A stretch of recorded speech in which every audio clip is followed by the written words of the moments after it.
Welcome to Hood Champion Boxing and Sports. In boxing, you find a way to win or you find a way to lose. Hold your horses. Sanctioning bodies may be out here taking it to the stupid. Boxing rankings and updates. I think it's time we take about, maybe 5 to 7 minutes and just do a quick skim over the latest and greatest out there. So when you take a look at the heavyweight division, we know that there's a lot going on. But the big thing is Usyk and Fury are going to be getting it on 17 Feb. Joshua and Ngannou are going to be getting it on, looks like in March. Zhang and Parker are going to be getting on in the undercard of Joshua and Ngannou. The winner of Joshua and Yang will go out, took it to the stupid, didn't I? Joshua and Zhang will go on to fight the winner of Fury and Usyk. Don't ask me how they're working all that out. Y'all know the secret society is in full effect. I think it's crazy that it's happening that way, but money talks and BS walks. So the question's been coming up. Well, what about Deontay Wilder? It's no secret. Wilder could have fought Zhang, but he wanted more money than they were offering him. That's why Wilder did not fight Zhang. Somebody said Wilder outpriced himself. I don't think he outpriced himself. I think he asked for what was previously his going rate, and because he took a loss, his rate has dipped quite a bit. But at the end of the day, I think that's a blessing in disguise because I think Zhang would hurt Deontay Wilder. And if you've been following the channel, you know why. Wilder, you can't get in there with Zhang and expect to just do goddamn 360s around the ring and not let your hands go. Zhang knows what he's doing, and I think he would hurt Deontay Wilder badly. Then Hrgovic, still trying to figure out what's going on with Hrgovic. Look, I'm going to tell you, I think Hrgovic got paid money because Eddie Hearn mentioned something about that, for Hrgovic just to be quiet and still hold on to his mandatory position, but maybe Hrgovic at a later date will get an opportunity. But let me tell you something. That is exactly what's going on. And then for the rest of the stuff, well, let's just take a look. Sanchez is in the mix. He had a good show, and Anderson, Joyce is back in the mix, and Caballero. But when you take a look at the ranking stack, the WBO, AJ's ranked number 1, Jared Anderson's number 2. Pay attention to the move that's going to happen with Jared Anderson, people. Jared Anderson, he's either going to step up or Bob Arum going to put some duck sauce on the fried rice. And you can see Parker's at 3, Sanchez, Hrgovic, Andy Ruiz is still ranked at number 6. I personally think Andy Ruiz and Jared Anderson may get it on. Then under the IBF, you can just sit here and take a look for yourself. And you can see Hrgovic still ranked number 1, Otto Wallen.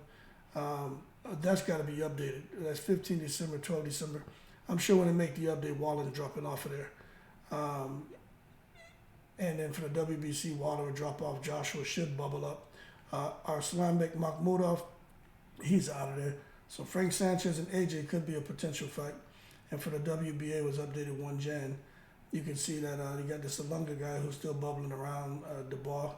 He's in the mix. Parker's in the mix. Dubois and Deontay Wilder are supposed to be getting it on. That's the word that I'm receiving. So we'll see if that happens. But what's interesting is if you look here, you see, like for the WBA, they dropped Deontay Wilder out. And I think that's crazy. Now, if you look over here at these other columns, you see dropped out this month. You see Dillian White fell out. But word is Dillian White's going to be returning to boxing. When? I don't know. But Buddy McGurk said Dillian White is back in the gym and should be returning to boxing soon. Here in the cruiserweight division, I just think I don't want to waste too much time on it, but what I'll tell you with Opataya, he's going to be fighting Breedis again to see who really is the baddest in that division. He already beat him once. But what's crazy is when you come down here to cruiserweight, right, and you take a look, at light heavyweight, Bivol and Bertobiev are fighting for undisputed. What the Saudis want is for the winner of Bivol and Bertobiev to go fight Opataya.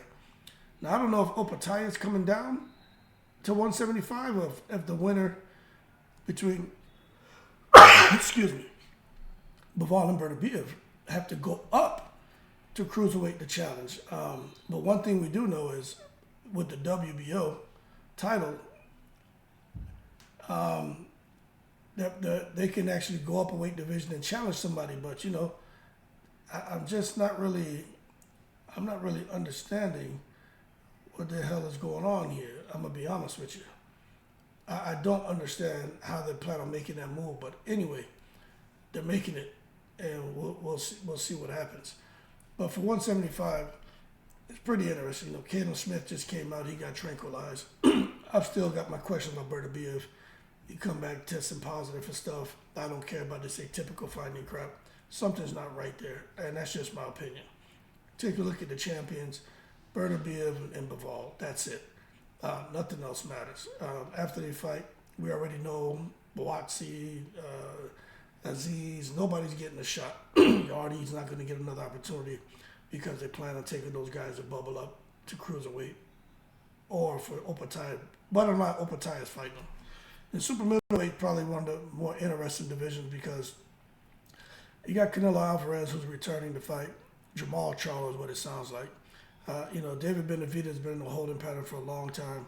And some people are saying that surprisingly, David Benavidez hasn't earned a shot at Canelo. I don't know what else he has to do to get a shot at Canelo, but I think it's crazy for somebody to say that.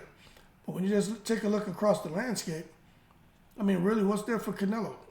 You know what I'm saying? Benavidez and Billy, I don't think he's quite ready. Plant lost. Morrell, some people are saying Morrell is cycling and on PEDs. I don't have any proof of that, but I've heard that from a number of people and how he doesn't want to take random VADA testing. But again, I take that stuff with a grain of salt. If there's some foul play going on, we'll find out. Ryder and Munguia is supposed to be getting it on. We'll see how that goes. Bazignan, Shishnik, Pacheco is still in the mix. And Berlanga, who knows what he's doing. I know he has a fight scheduled, but I'm not so sure Berlanga goes on too much further. We just have to wait and see. But at some point in time, if they want to make a Puerto Rico-Mexico showdown, I just don't think it's going to be Berlanga-Canelo. I think it's going to be Berlanga and probably Diego Pacheco, especially since they're both over there on Matchroom. Take a look at the ranking stacks here by the sanctioning bodies. Again, the WBA is updated as of 1 Jan, but we can still take a look at these other columns and get an idea of what's going on. Munguia, Pacheco, they're still winning. Can't see those guys in the undefeated. Can't see those guys dropping off from the WBO. IBF, you know, Skull, Shishkin, and Billy. Guys are still plugging along. WBC, those guys are still winning and plugging along. So I don't see this rack and stack shuffling too much. But again, nobody really talks about the Bazignans and some of these other guys. But what I will say, Diego Pacheco looks to me to be getting a bit closer to getting himself in position to fight for something. Look at where he's ranked. He's number 2 in the WBO. He's number 4 in the IBF. He's number 5 in the WBC and number 7 in the WBA. And I'm sure when these other sanctioned bodies do the racket stack, Pacheco's going to bubble up a few more places. So the guy who I'm paying attention to here is Diego Pacheco. I think he's going to get a huge opportunity sooner than later because he's over there on Matchroom. And we may see him fighting in Saudi. Down at 160, I mean, who knows what to think about 160 anymore. But Jamal Charlo is the guy who's making the most noise because of his name and the fact that it just came out that he's going to be fighting Canelo. Alan Canuli, it seems like nobody wants to fight him. Eubank Jr., I think, was trying to get the fight. Don't know what happened there with his team and saying that he turned the fight down or something. It sounds like he says he wants to fight. But I think his promoters probably avoid that because they can't afford for Eubank Jr. to take another loss. But when you just take a look across the landscape here, Derevyanchenko's been at this for a long time. Got screwed on a couple of fights, a couple of decisions, but I'm not so sure what he has left. Lara's just out here in the breeze, still trying to get a fight with Danny Garcia. And these other guys, I mean, outside of Alan Canuli and Adamus, and maybe Eubank Jr., I mean, there's really not much to say about the 160-pound division. You know, Jamal Charlo, but again, he who knows what direction he's going. But when you come down, and something I wanted to show you here. See Danny Garcia underneath the WBA column, he's ranked number 6 now. So Danny Garcia, they're putting him where they need to put him to try to get him hooked up for the fight with Erislandy Lara. We all know Danny Garcia doesn't deserve no damn fight against anybody at 160 pounds. Shane Mosley Jr. deserves to fight more than Danny Garcia, but, you know, it is what it is. In super welterweight, 154 pounds. But we all know what's going on there. Jamel Charlo, personal, professional life is all over the place. He's no longer a hot commodity, in my opinion. Tim Tszyu is the man. He's the boss. The man from down under seems to be the shot caller. Terrence Crawford, Tim Tszyu seems to be the talk and the direction that the fight's going. These other guys, some of these guys are PBC fighters, so they're all in holding patterns. So not sure what all is going to happen with them. But what I will say is, Erickson Lubin seems to be in a pretty good position to get himself an opportunity, seeing that he's ranked 2 in the WBO, 3 in the IBF, 6 in the WBC, and 4 in the WBA. But these other guys, man, it's just, how it is with politics in the secret society. Some of these guys will never get their opportunity, and it's just how it goes. But as it looks right now, the IBF is vacant. They took it from Jamel Charlo. Still has a WBC and WBA, and Tim Tszyu is a WBO. But again, this division can liven up real quick, especially when you take a look and see Earl Spence Jr. is ranked in here now in the WBC, and Terrence Crawford is coming up here as well. So just the fact that Terrence Crawford and Earl Spence are here at 154, the division immediately livens up. And when you come down here to 147 pounds, you take Spence and Crawford out of here, and then Virgil Ortiz Jr. is also at 154. But I already said this in another video. You take Spence, Crawford, and Ortiz Jr. out of 147 pounds, the division's still okay, but it's not great, in my opinion. Boots will be there by himself. And with everyone in that division, Boots beat everybody. No problem. Boots will go in there just taking their lunch money. And then I think eventually Boots just had to bubble up to 154. And basically, it's like what happened at 135. All those guys bubbled up to 140. 140's on and popping now. The guys at 147, at least these 4, Crawford, Spence, Ennis, and Ortiz, if they go up to 154, the 154-pound division is already nice, but it becomes even more lively, man, and I think that'll be a great move. Spence, Crawford, who knows what's happening. It looks like Crawford's fighting Tszyu. Spence is in the breeze. Ennis is still training to stay sharp. Keep hearing he's fighting Mario Barros. At this point, nobody knows. Ortiz Jr., to me, he needs to retire. He didn't look great in his last fight. He's looking to cash out. Stanley Eunice, the man's out there, was it from Lithuania or whatever? I don't know what the hell's going on with Stanley Eunice.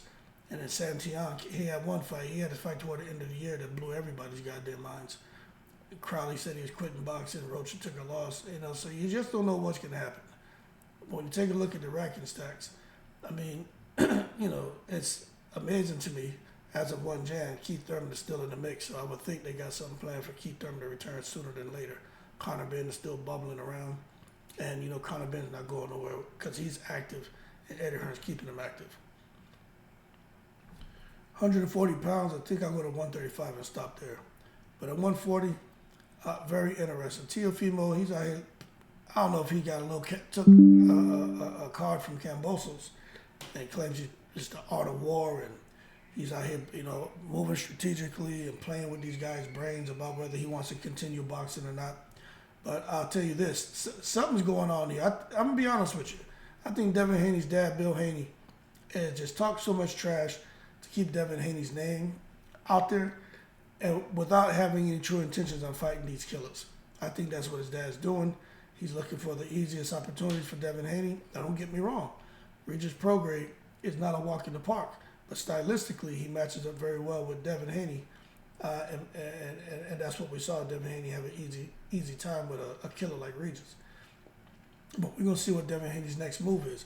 If they put Devin Haney in there with a killer like Matias, and Devin Haney, just walks through him, you got to give Devin Haney some credit.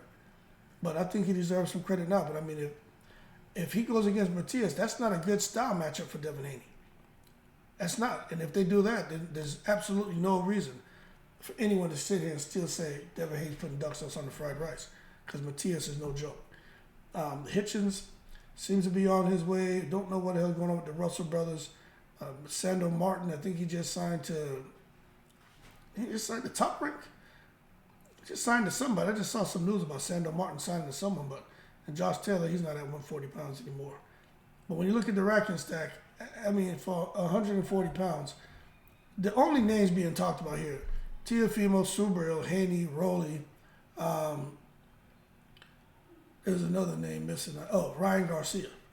And potentially Gervonta Davis bubbling up to 140. But outside of that, nobody's really talking about these guys because they're not active. You know what I'm saying? Like, no one's really talking about. Oh, and Ismael Barroso got a little buzz about them. But other than that, no one's talking about any of these guys.